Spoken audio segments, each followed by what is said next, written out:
السلام علیکم ورحمۃ اللہ وبرکاتہ جناب محترم، یہ میں آپ سے پوچھنا چاہ رہا تھا کہ یہ ریبٹس کی مطلب انگورا وغیرہ جو بھی ان کی اقسام ہے، ان کی بچے دینے کے حساب کی ہے کہ مطلب کیپیسٹی ہوتی ہے، مطلب سارے دو تین چار مطلب ایک ہی طرح کے دیتے ہیں یا کچھ زیادہ بھی دیتے ہیں، کچھ قسمیں کچھ اقسام کم دیتی ہیں، ان میں کوئی فرق ہے یا مطلب سیم ہے؟ تقریباً کتنی دے دیتی ہیں مطلب ایک ٹائم میں کم از کم اور زیادہ سے زیادہ کتنی دیتی ہیں؟ اور بچے دینے کے بعد یا کتنے عرصے بعد یار ایک تو شور بھی اتنے ہاں پوچھ رہا تھا کہ یہ بچے دینے کے بعد کتنے عرصے بعد دوبارہ کراس ہو جاتی ہیں؟ بچے دینے کے کتنے عرصے بعد دوبارہ کراس ہو جاتی ہیں؟ ٹھیک ہے نا؟ اور کراس ہونے کے بعد کتنے عرصے بعد جب بچے دے دیتی ہیں، یہ کتنی ان کی ہوتی ہے ڈیوریشن؟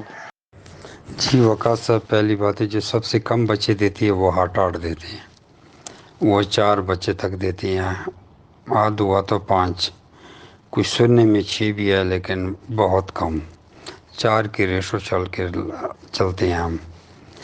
اس کے بعد انگور آتے ہیں، انگورا راؤنڈ اباؤٹ 6 8، اب کسی کے پاس 10 11 میں بھی سننے کو آیا ہے، لیکن ہمارے پاس 6 سے کبھی زیادہ نہیں آئے، 7 تک بھی آئے ہیں بس۔ اس کے بعد ہے New Zealand white. New Zealand white کی جو عام ایوریج چل رہی ہے وہ بھی یہ 6 7 8 چل رہی ہے، لیکن سمجھو کہ انگورا سے کوئی اکا دکا زیادہ سمجھ لیں، بس یہی ان کی ایوریج ہے۔ ویسے جو خرگوش ریکارڈ میں آیا ہے وہ کم سے کم 1 بچہ آیا ہے، اور زیادہ سے زیادہ 14 بچوں تک بھی دیکھا ہے۔ یوٹیوب پہ تو ایک ہم نے ویڈیو دیکھی تھی 18 بچے بھی آئے تھے۔ تو اس کا مثال جیسے کتی ہے، کتے کتنے بچے دیتے ہیں، کسی کی کتی 1 بچہ بھی دے دیتی ہے، کسی کی کتی 12 بچے بھی دے دیتی ہے، ان کا بھی سیم یہی حساب ہے۔ خرگوش نے رات کو بچے دے دیے، آپ صبح دوبارہ بھی اس کو کراس کروا سکتے ہیں، اس میں ہیٹ میٹ میں آنے کا کوئی پرابلم نہیں ہے، اس کو جب بھی کراس کروا سکتے ہیں۔